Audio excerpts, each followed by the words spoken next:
Welcome to Manna at the Tap, a podcast from Tapestry Ministries. Each episode covers a daily Bible reading from the Revised Common Lectionary.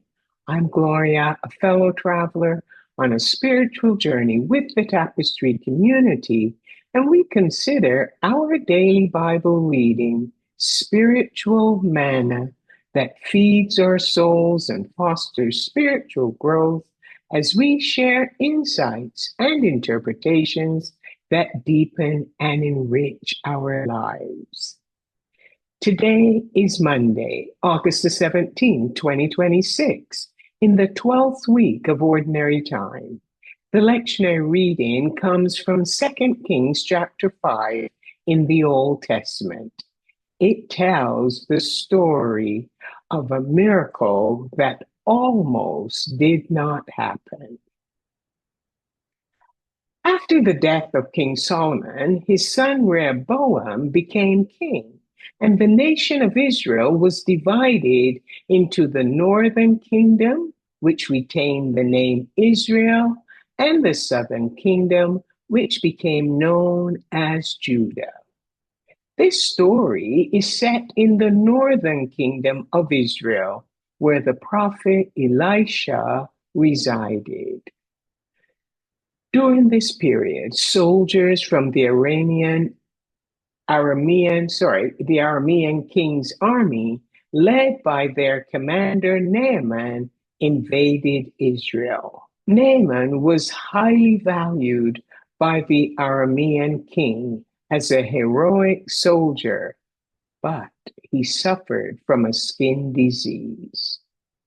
A young Israelite girl, kidnapped and enslaved to Naaman's wife, told her that the prophet in Israel could heal her master Naaman. The wife then informed Naaman, who in turn relayed this information to the king. The king of Aram wrote a letter to the king of Israel asking for a cure for Naaman's skin condition.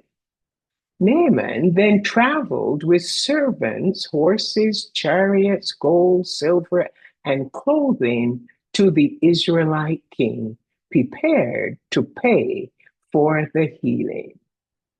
But when the king of Israel read the letter, he became angry, believing it implied he had healing powers and suspecting the Aramean king wanted to provoke a conflict. The prophet Elisha heard what had happened and asked the king to direct Naaman to him. So Naaman went to Elisha's house, and Elisha sent a messenger to tell Naaman, "Go, wash yourself 7 times in the Jordan, and your flesh will be restored."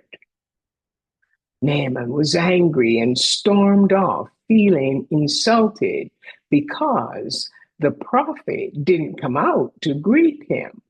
However, his servants persuaded him to obey the prophet's instructions. So he finally bathed and dipped himself 7 times in the Jordan River. Afterward, his skin was restored as clean as a young boy's. Naaman almost missed his miracle. The young Israelite girl said the prophet would cure him, but he went to the king instead. Thankfully, he was redirected to the prophet. His servants persuaded him to obey the prophet, and he was healed.